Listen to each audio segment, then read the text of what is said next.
Quand j'entends Kobalade de pas connaître Ayam, quand j'entends des gens qui disent oh putain, Soprano il a fait une dédicace à Alonso, il connaît Alonso. Mais frère, c'est mon groupe.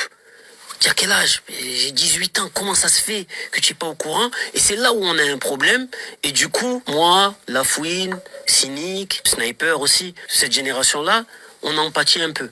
Alors que on a bâti ce truc-là aussi qui a fait que on a popularisé au point que plein de jeunes aujourd'hui écoutent le rap et puissent en vivre, tu vois. Il n'y a pas que IAM et NTM, il n'y a pas que FF. Même FF, on n'en parle pas beaucoup. Ce qui me frustre, c'est le manque de culture de notre génération et c'est un peu en partie à ma génération où on n'a pas continué à nourrir la culture. Bah, c'est là où tu te rends compte aussi que bah, l'importance de l'histoire, à quel point c'est pas important, hein.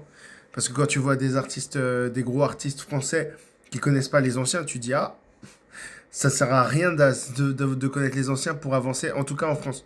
Parce que des mecs comme Drake, Kendrick Lamar, rien qu'ils font des dédicaces, ils reprennent des samples, ils font tout, ils reprennent des paroles des anciens.